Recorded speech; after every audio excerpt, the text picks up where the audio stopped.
Nikisema Big 3 nitakuwa sahihi Sarafina kwamba Big 3 ni mzungumzie Diamond, Alikiba. Wa namba 3 pale kuna shughuli. Namba 3 hatai kuja yote unamweka, akiwa Harmonize haya, akiwa Rayvanny sawa. Nani anastahili kuwepo hapo? Kivipi? Kwenye namba 3. Hapi sijui. Maomboy, my brother. Unigombanishe nao. Siko tayari kwa Aprili hii. Diamond Platnumz siku 9 zilizopita aliachia wimbo wake pamoja na video. Aliachia siku moja unajua Yes Happy. Ngoma hiyo mpaka sasa inafanya vizuri of course.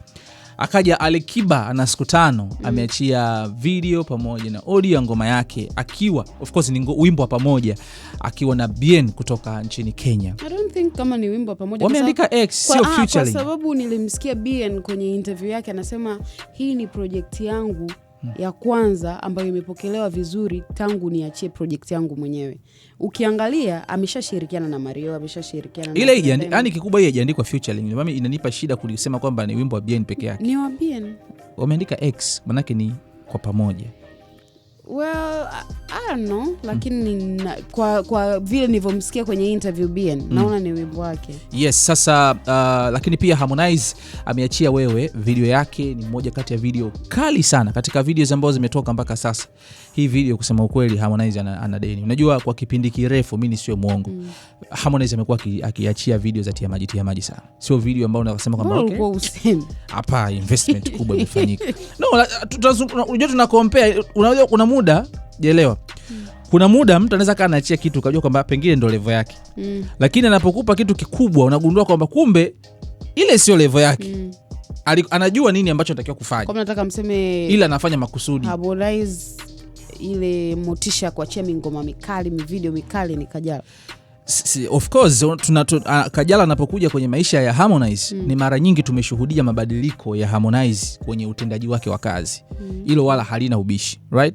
Lakini Harmonize katika videos sio kwamba hajawahi kuachia video nzuri, no, amekuwa akiachia video nzuri. Tumeona za nyuma zile amefanya video alifanya ile nini na Kajala pia alifanya na alifanya na Feza Kesi. Yes, videos nyingi nzuri ameachia, lakini kwa kipindi kirefu. Unajua Harmonize ameachia nyimbo nyingi, unajua sichukulie poa.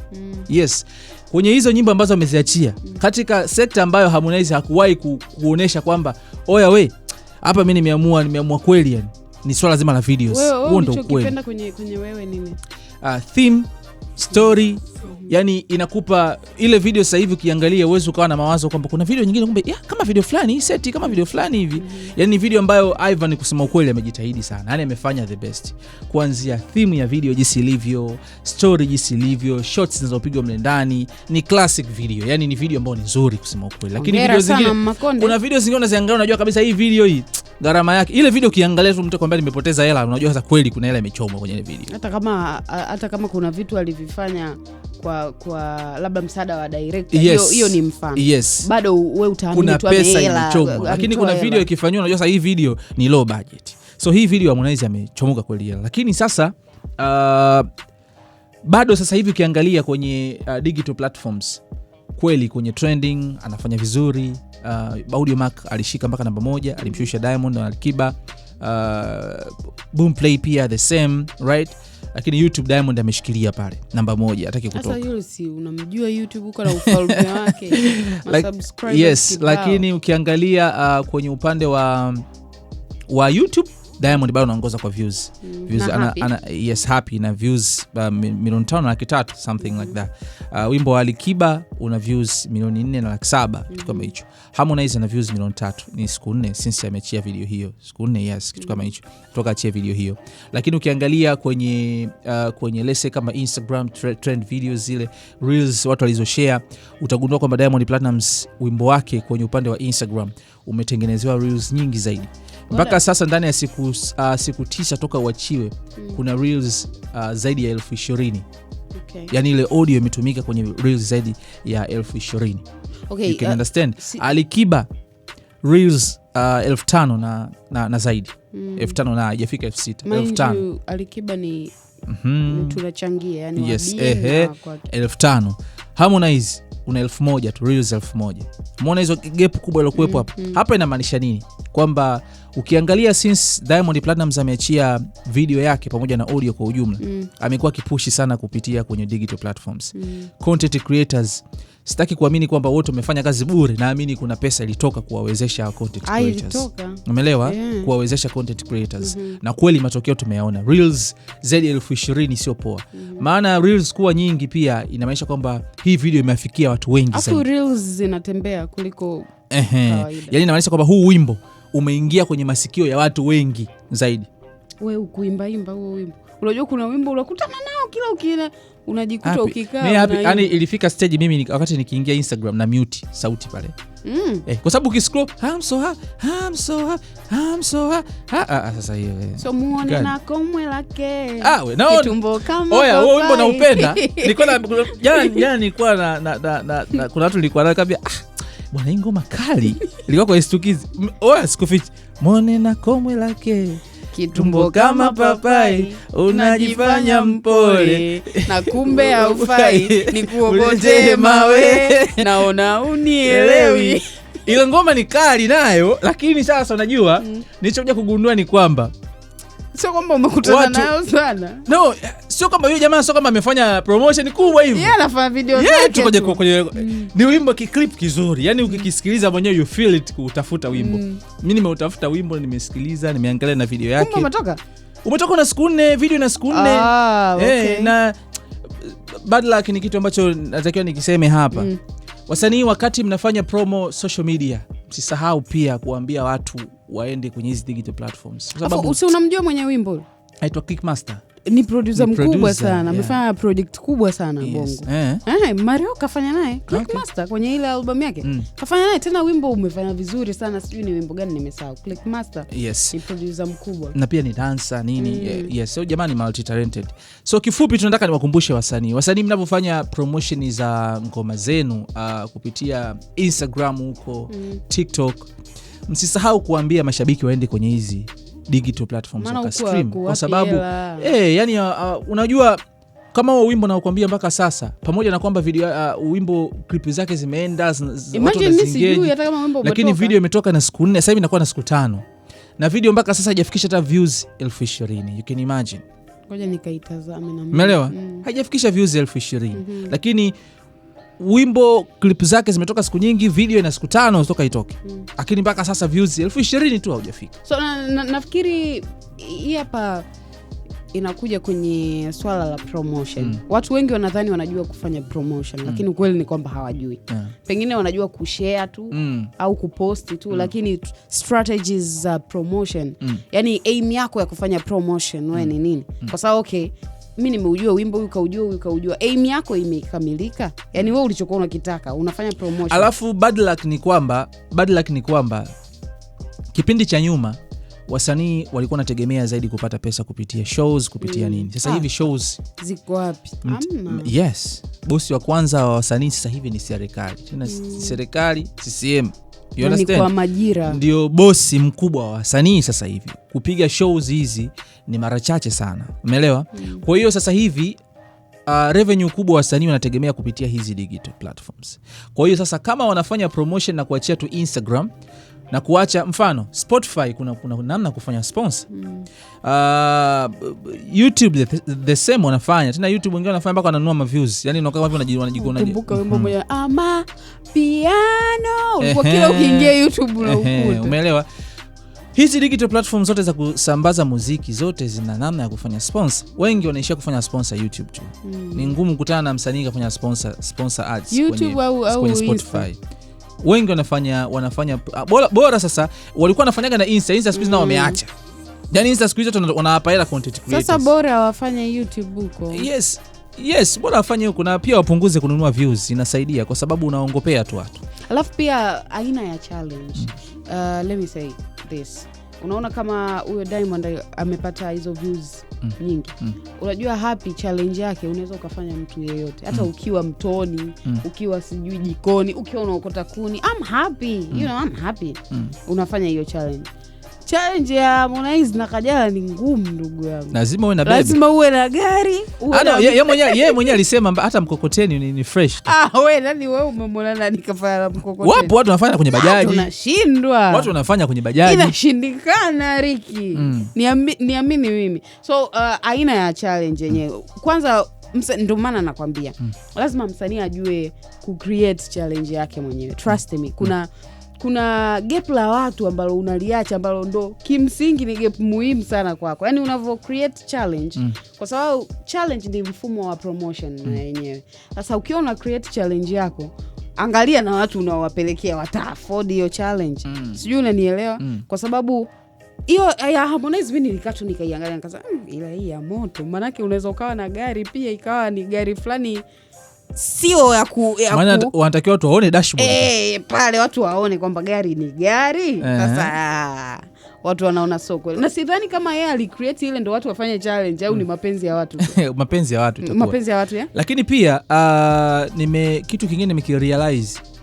Kuna nyimbo ambazo zinafanya vizuri Instagram ukienda mtaani zile. Nikupe mfano, mimi siwezi kuongopa. Wimbo Happy unafanya vizuri. Wewe unafanya vizuri. Final unafanya vizuri. Kwenye mizunguko yangu mimi ambao nimepita. Mtaani umekutana na final nimekutana nayo sana. Nisiwe muongo. Sijui lakini nimekutana nayo sana. Au ni mitaa unayopita ndugu yangu? Labda. Wewe umepita wapi na wapi? Labda tu. Ndio maana nasema mimi hapa upande wangu. Sasa unajua kila mtu ana target yake. Kuna msanii anaweza kafanya vizuri digital, msanii mwingine wimbo fulani ukafanya vizuri mtaani. Kuna of course kama wasanii wa singeli, nyimbo zao nyingi zina hit mtaani. Ukienda kwenye digital hamna kitu, views wachache. Lakini mtaani wimbo umefika. Kwanza hapo sasa ndo tukumbuke kwamba bado tunahitajika kufanya promo kupitia radios mainstream na maanisha kwa ajili ya kuwajuza watu, kwa sababu wanaotumia hizi smartphone na kushinda social media ni wachache kuliko ambao hawatumii, right? Japo sasa hivi simu za mkopo kidogo. Hapana, hata kama mtu anaweza kana simu ya mkopo lakini kuweka bando shughuli. Sio kama unaweza ka afford bando. Ushakutana na watu wale username yake ni namba. Unawajua wale? Wale akipoteza simu akija na simu nyingine ni account nyingine. Haikumbuki ya mwanzo. Kwa hiyo sasa wasanii wasisahau kwamba kufanya promo kupitia mainstream ni muhimu, lakini pia digital pia ni muhimu. Content creators nao ni muhimu. Harmonize video kali, lakini mpaka sasa tuongee vya ukweli, promotion hajafanya ya kutosha. Sijui sasa inawezekana kibiashara ikawa kwamba wao sio wameachia wimbo wiki moja hii. Moja kwa niwaache wiki ipite. Afu baada ya wiki na mimi nianze. Inawezekana pia. Na yeye mwenyewe ameweka wazi kupitia ukurasa wake wa Instagram kwamba sasa hivi alipofikia hata kuposti nyimbo imekuwa ni changamoto kwake yeye. Yaani kuposti angalau hata kwenye page yake. Challenges ambazo ameziposti pale za mastaa tu. Ameziposti za mastaa. Na sijui ana archive. Ikifika muda fulani ana archive. So ni mtu ambaye ukiangalia hii project hata reels zake ukiangalia ni reels 1000, Diamond na reels 20,000, Alikiba na 5000. Unaweza kaona kwamba kwenye upande wa Instagram Harmonize hajatia bado nguvu, na inawezekana pia kana wait angalau apunguze nguvu. Lakini pia wimbo huu wa Harmonize ni moja kati ya ngoma ambazo zinapanda kwa kasi sana kwenye digital. Yaani zinapanda kwa kasi mtaani. Ukiangalia fuatilia vizuri, ni ngoma kali sana. Mtaani huu wimbo unasikilizwa. Digital huu wimbo pia nao unasikilizwa. Wewe umesema mitaa uliopita umesikia final? Of course unazidiana, kwani Happy usikii? Happy unaisikia pia. Ninachomaanisha katika viwango finally nimeisikia sana. Hata watu hata ukuta watu wamekaa, mimi sijezaka kuzipanga hivyo. Umeelewa?